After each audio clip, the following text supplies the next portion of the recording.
Vamos a empezar al tiro hoy día un poquito distinto porque tenemos a dos invitados que vamos a conversar un tema bastante importante e interesante, no solamente a nivel comunal, sino que también lo que sucedió, que también se lo informamos a ustedes cuando ocurrió, marca un precedente a nivel nacional. Pero para profundizar más, les voy a hacer una pequeña introducción. ¿Se acuerdan que ustedes hace aproximadamente un año, ¿no es cierto? Ahí me van a corregir después los invitados las fechas más específicas. El gobierno, a través del Ministerio de la Cultura y de sus representantes regionales, ¿no es cierto?, y de la que era entonces la delegada presidencial provincial, Mariela Núñez, anunciaron, y bueno, y todos nos enteramos también a través del diario oficial, sobre la declaratoria de la zona típica en la meseta fundacional de Castro, con el objetivo de proteger el patrimonio de la humanidad que es la iglesia de San Francisco. Y ahí empezó todo un dimes y diretes con respecto a esta declaratoria que fue un poco impuesta, que fue lo que señalaron los vecinos, la comunidad y las distintas instituciones que empezaron a abordar esta temática, donde ya no había nada que hacer, ¿no es cierto? Vinieron las autoridades, ahí me acuerdo que en el salón parroquial hubo una reunión muy importante donde vinieron varias autoridades, entre ellos el diputado Sáez, que venía apoyando esta iniciativa, ¿no es cierto? Y estaban muchos representantes de la comunidad y muy molestos. Yo me acuerdo que fui a reportear ese día, estaban muy molestos, la gente estaba en esas situaciones donde se produce poco diálogo, nadie se escuchaba.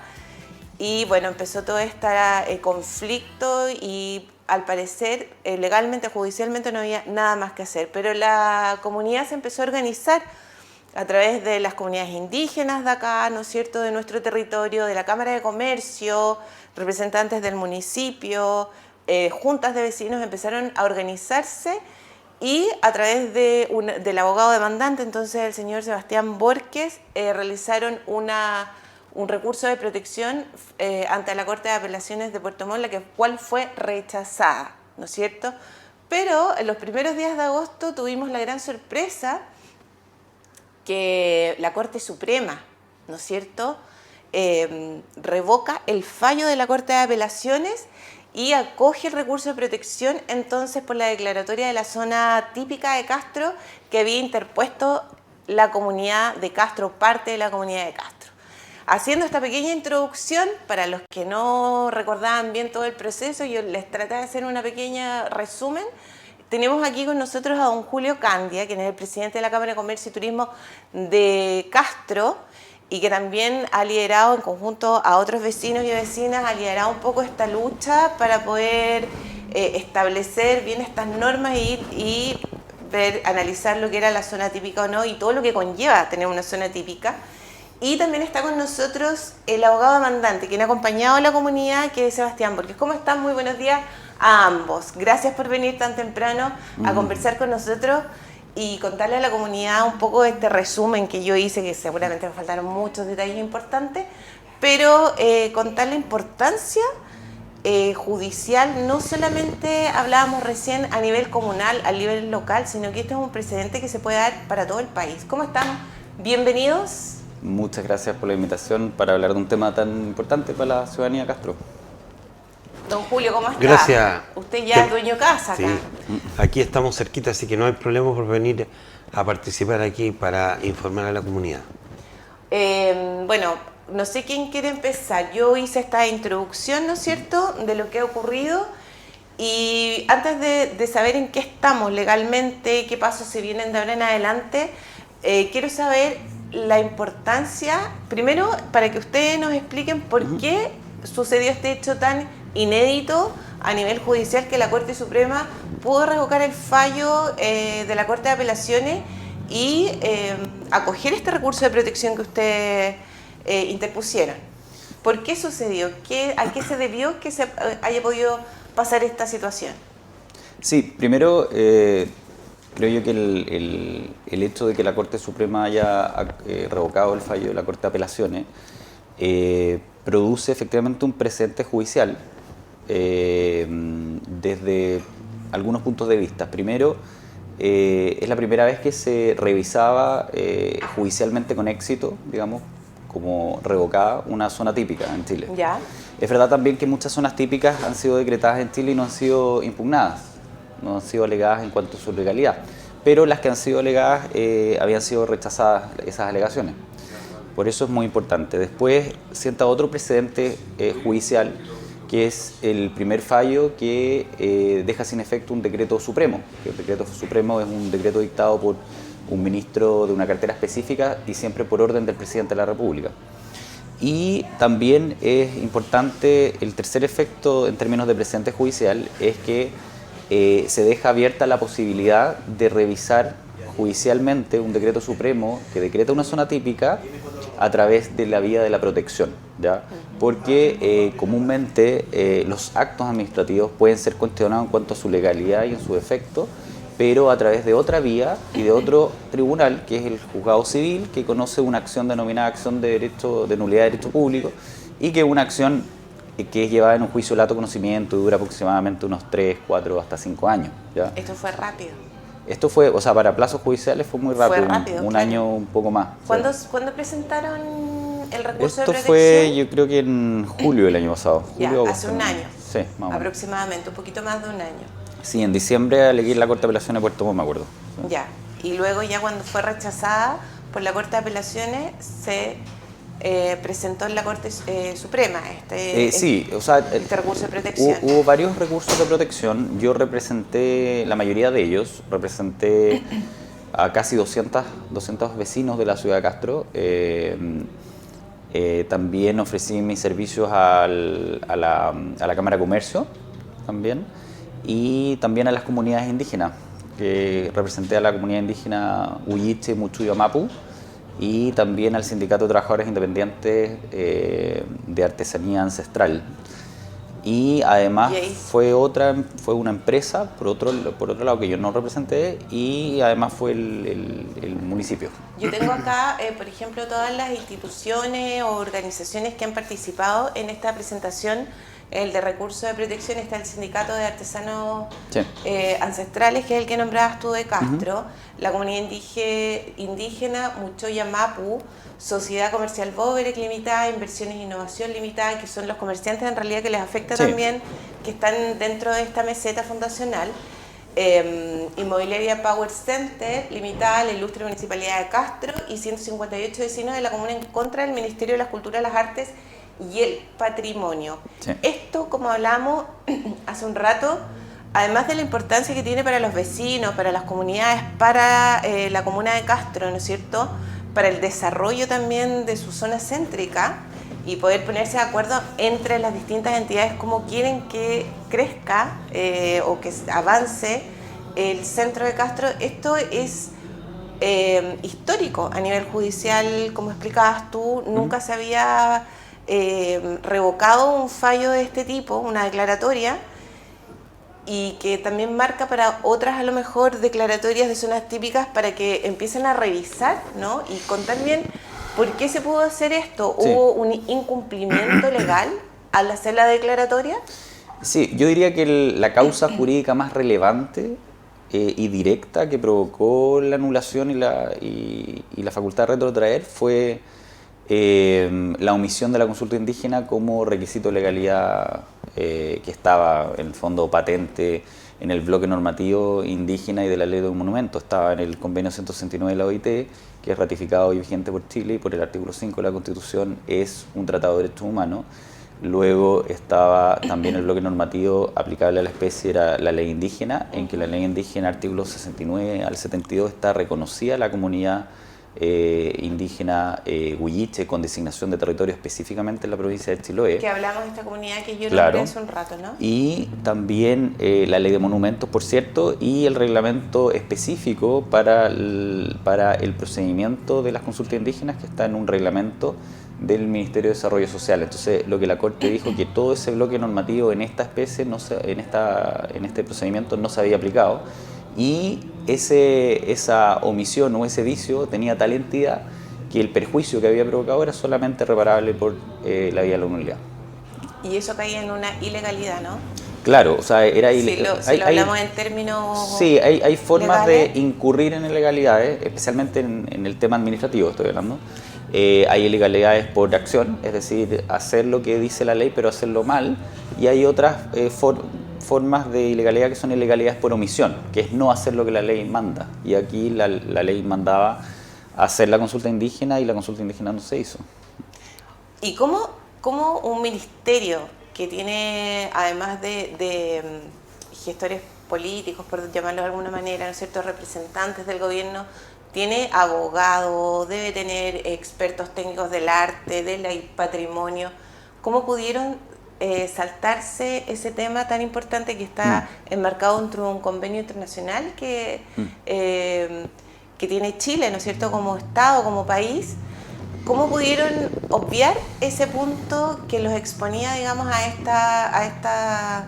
este fallo o este recurso que ustedes pudieron presentar? Y otra cosa, ¿se han referido a este tema del Ministerio de las Culturas o la Seremía de las Culturas con respecto a lo que pasó ahora con el fallo de la Corte Suprema? Respecto a la primera pregunta, yo todavía trato de desentrañar el por qué el Ministerio de las Culturas omitió la consulta indígena. Esto fue algo que dije en el alegato de la Corte, en la Corte de Apelaciones, y están los recursos, en que a mí me parecía increíble porque ese ministerio antes se llamaba Ministerio de la Cultura y fue cambiado de nombre al Ministerio de las Culturas precisamente para incluir el patrimonio cultural de los pueblos originarios. Claro. Y reconocer de que en Chile y en diferentes territorios cohabitan distintas culturas, ¿ya? Y a partir de ese nombre también diseñar una política pública dirigida a las diferentes culturas que habitan nuestro país. Bueno, lo que sucede ahora actualmente con la isla Aucar, la islita Aucar, ¿no es cierto?, en la comunidad de Kemchi, está relacionado un poco porque justamente no se puede declarar, por lo que yo entiendo, zona típica justamente por que no se ha hecho consulta indígena, ¿no? Claro, yo creo que con esto, con el fallo, lo que va a producir es que la administración se fije si es que hay comunidades y pueblos originarios. En el caso particular de Castro, yo creo que lo que sucedió, yo fui bautizado en la iglesia de San Francisco. Soy de Castro, por lo tanto yo siempre supe que aquí existían huilliches. Mi única duda al momento de redactar el recurso era si ellos estaban legalmente constituidos a través de la CONADI. Y sí estaban legalmente constituidos, si mal no recuerdo, el año 2008, y las consultas fueron el 2016. Vale decir, al Estado lo único que le tomaba era un par de minutos para mandar un oficio a la CONADI que le informe y le haga un levantamiento de todas las comunidades indígenas legalmente constituidas en Castro, para saber que existían pueblos originarios que se podrían ver potencialmente afectados con la decisión. Y por lo que entiendo, tampoco es necesario que sea una comunidad, ¿o no? Porque, por ejemplo, el Sindicato de Artesanos Ancestrales, que ocupa el lugar también para sus ferias, ¿no es cierto?, ellos, al haber personas que sean de la etnia indígena, también está ahí, debería hacerse la consulta, ¿no? Sí, pero ellos también están legalmente constituidos, pero no a través de la CONADI, estaban legalmente constituidos como Sindicato de Trabajadores Independientes de la Dirección del Trabajo de Castro. Por lo tanto, si hubiesen hecho un levantamiento como corresponde, les hubiese parecido. Yo no sé si no estaban conscientes de que había una comunidad indígena acá en Huilliche. Yo no sé si estaban conscientes, porque esto también se hace con gente que no es oriunda de Chile. Oye, pero ahí hay un reflejo un poco del poco conocimiento del territorio. Desde Administración Central, claro, que es un gobierno que ha hablado mucho de descentralizar, de todas las tomas de decisiones, ¿no es cierto?, que hay que descentralizar. Y justamente esta declaratoria, que fue muy rápida, fue muy inesperada, desde la comunidad, desde los vecinos hasta las autoridades locales, y justamente un punto tan importante en una zona donde la comunidad huilliche es tan importante también, ¿no? Sí, claro. No, la comunidad huilliche tiene el Consejo de Caciques más antiguo de Chile. Imagínate. Tiene más de 180 años, de hecho, legalmente constituido, pero antes también existía. Tiene la bandera indígena más antigua de Chile, más antigua que la de los mapuches, y es el segundo pueblo en densidad poblacional, el pueblo originario, el segundo en densidad poblacional en Chile. Por lo tanto, no es una comunidad que ha aparecido ahora. Ya hay escrito y documentación de hechos documentados por Charles Darwin cuando vino a Chiloé, de que existían vestigios de pueblos originarios huilliche hace más de 4.000 años acá. Claro, por algo hablamos de las culturas ancestrales, ¿no? Claro, entonces, no sé, yo creo aparte, creo que pensar eso quizás es mejor que pensar que las personas que estuvieron a cargo sí sabían y no la quisieron hacer solamente por ignorarlos. O por hacer esto rápido. Pero yo la verdad no sé cuál fue la... Ya, el hecho es que gracias a este incumplimiento se pudo lograr este fallo. Don Julio, ¿usted se esperaba que pasara esto? Bueno, yo me imagino usted y algunas otras personas son los que han conversado más directamente con el abogado, ¿no es cierto? Que los asesora, que les comenta cuál es la situación legal, pero ¿usted se esperaba que iba a ser así tan rápido? Fue prácticamente un año, ¿no? Menos de un año. Sí, lo que pasa es que... la presentación de la Corte Suprema. O sea, si nosotros vemos el proceso en general, estaba acordándome que esto partió en el gobierno de la presidenta Bachelet, por allá por el 2017, ¿no es cierto? Posteriormente lo tomó el gobierno de Piñera, y el gobierno de Piñera, en conjunto con la ministra Hut en ese momento, lo dejó en stand-by porque efectivamente había un problema, pero no se llegó digamos, a pensar en cuál iba a ser la solución, porque el decreto supremo estaba listo para firmar. Una que tenía que firmarlo el intendente en ese tiempo, y el ministro y posteriormente el presidente, pero ellos no lo hicieron. Y este gobierno, a menos de un mes y medio, ¿no es cierto?, de haber ingresado al gobierno, encontró el documento y no encontró mejor cosa que llegar y firmarlo, sin tampoco hacer un estudio, una revisión de por qué ese documento estaba paralizado. Entonces, cuando se presenta el recurso, ¿no es cierto?, rechazado, Sebastián nos convoca a una reunión, nosotros hacemos el análisis y mire, yo voy a ir a la Corte Suprema. No sé si a ustedes les parece. Nosotros tuvimos una reunión como director y dijimos, yo creo que es importante. Y hay que dejar claro que muchas de las empresas, personas así que participaron son todas comerciantes, y muchos que son particulares, y además de eso, digamos, que son parte socios de la Cámara de Comercio. Pero nosotros quisimos hacer algo que consideramos que era relevante desde que hicimos una reunión en el Centro Cultural donde hubieron más de 200 personas y dijeron que no querían zona típica, ¿no es cierto? Nos reunimos ahí con los cores de infraestructura, y en ese momento la Cámara de Comercio tomó la decisión de quedar en segundo plano, ya por una razón estratégica, porque la mayoría de las personas, aquellas personas que querían zona típica, cuando nosotros hablaban de que, que los empresarios, intereses creados. Entonces consideramos que era oportuno que fuera, en este caso, la Junta de Vecinos Miramar, con su presidenta y actual también presidenta, Violeta Flores, quien tomara la batuta en esto, y ella fue donde el ex intendente Harry Jorgensen, y posteriormente nosotros lo acompañamos a la reunión en Santiago con la ministra. Entonces,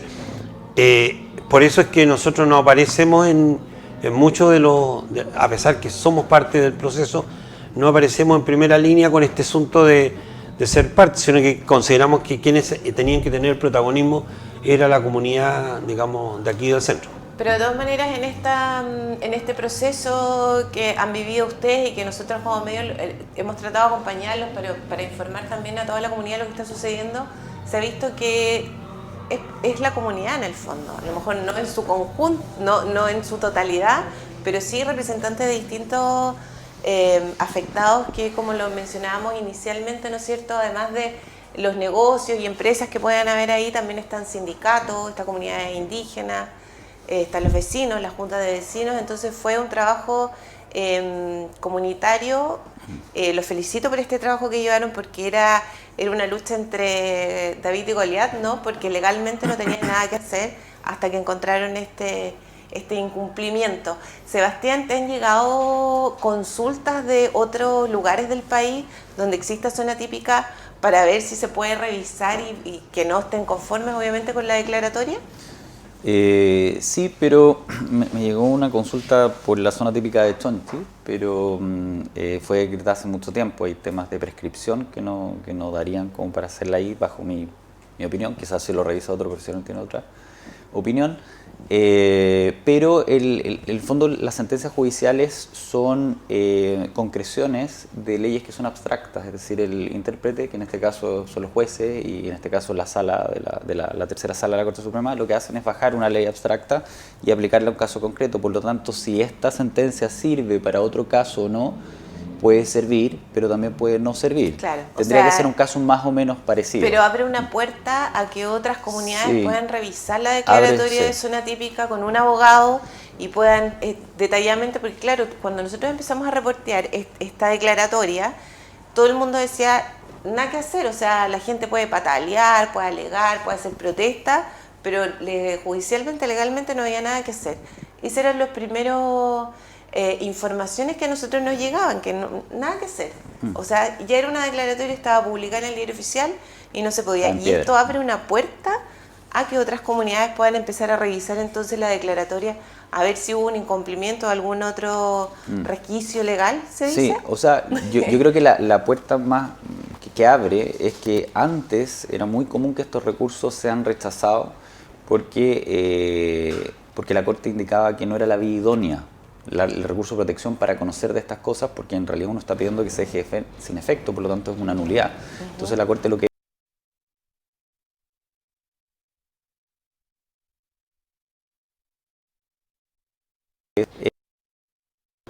se mete y revisa, ¿ya? Antes no se metía.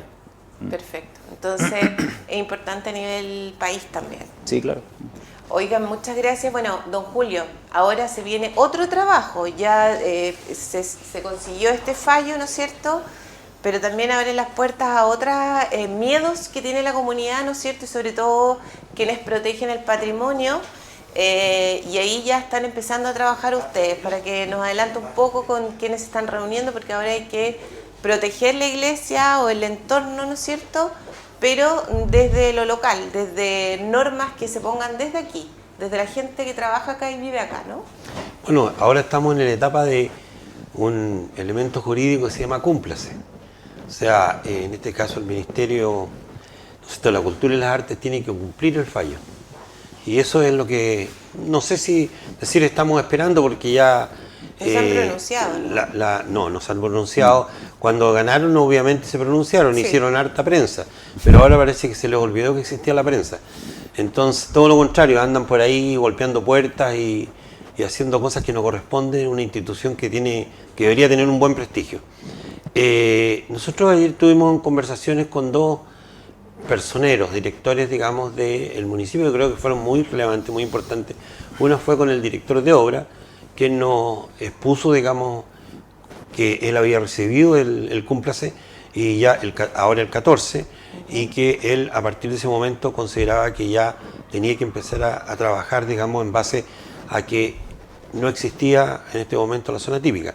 Y nos parece muy bien, porque también igual existen personas que quieren, no sé, demoler una casa, que quieren construir nuevo, que quieren hacer cambios, que no lo podían hacer, ahora se dieron cuenta que sí lo pueden hacer, y eso definitivamente también les puede tener un costo en el municipio, porque una persona que vaya a hacer un trámite y que le digan que no porque es zona típica, definitivamente ahí está el documento de la Suprema como para poder rebatir eso. Para poder rebatirlo. Bueno, el mismo municipio tuvo que retrasar obras de remodelación en la Plaza de Armas y aumentar el presupuesto para esta remodelación, que fue cambio de bancas, basureros, la luminaria, ¿no es cierto? Nosotros hace poco fuimos a hacer una nota porque había que ahora hacer la contratación de un antropólogo o arqueólogo, no recuerdo bien, porque tenían que excavar un poco para justamente instalar las bancas, y ya la municipalidad tuvo un costo de tiempo y de dinero extra en base a esta declaratoria de zona típica. Eso ya no va. Entonces. Bueno, eso ya no va, y como muchas otras cosas, pero lo más importante acá también igual es que hay que avanzar, y el avance también relevante es lo que conversamos con la directora del CEPLAN, donde habla de un proceso nuevo en el plan regulador general. Nos parece muy interesante. Yo creo que se vienen, esos temas son importantes para la comunidad, para toda la comunidad, porque lo que dice el comercio, bueno, perfecto, podemos obviamente dejar, entre comillas, como está el centro, ¿no es cierto?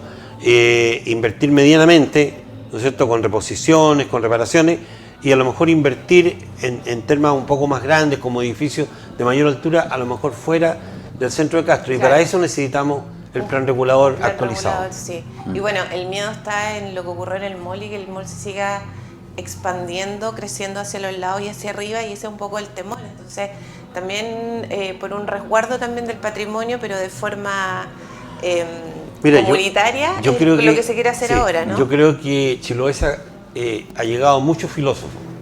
Me gustaría que permaneciera Chiloé muerto. Nosotros en algún momento, y yo no tengo ningún problema, soy chilote, conversábamos y quizás incluso parte de los huilliches, ¿no es cierto? Porque somos parte de eso, con mucho, yo diga, honor de tener la posibilidad de conocerlo, y yo creo que nosotros no podemos quedar, como decía Sebastián, con un stop, hasta aquí llegamos, y queda paralizado en este caso. Siempre dije yo que este era el motor de desarrollo de Chiloé. Castro es muy importante y sigue creciendo. Entonces era como colocar un stop, y aparte de eso también algunos que querían aprovechar esta circunstancia para ganar plata, porque finalmente, si nosotros vemos lo que está pasando en el país, todos aquellos que dicen que van a cambiar el país, que aquí hay puros ladrones, bueno, la parte que dijo que iba a cambiar el país ahora se encuentra con que también igual tiene un problema económico, ¿no es cierto?, de situaciones. Entonces, en ese aspecto yo creo que es importante decirle a la comunidad de que en este momento están los derechos de nuevo en condiciones para que ellos puedan buscar la mejor alternativa de lo que quieren hacer. Y estamos hablando no solamente de los comerciantes, sino de los dueños de propiedades, los arrendatarios, ¿ya? Entonces, lo que le pasó al municipio le iba a pasar. Imagínate que el municipio quizás se le elevan los costos, pero ¿qué pasa con una persona común y corriente que tiene que pagar? El Entonces, municipio de alguna manera tiene o consigue los presupuestos, pero en particular no. Última pregunta y bien breve. ¿Cómo están las relaciones con el Colegio de Arquitectos de aquí de Chiloé de Castro? bueno, una cosa es decir que uno los conoce y otra cosa que realmente... En relación a este tema. Claro, y otra cosa es la posición que tomaron ellos. Yo creo que cada uno tiene su visión, pero cuando uno conversa con ellos definitivamente igual tampoco no es tan negativo todo este proceso. Lo que ellos piensan es lo que muchos dicen, ¿sabe qué más?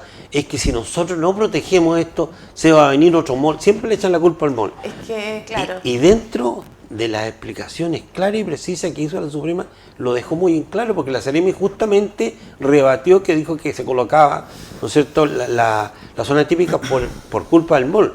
Y ellos no pueden llegar a esa condición. No puede ser que a nosotros nos echen la culpa de algo que nosotros ni siquiera dimos autorización.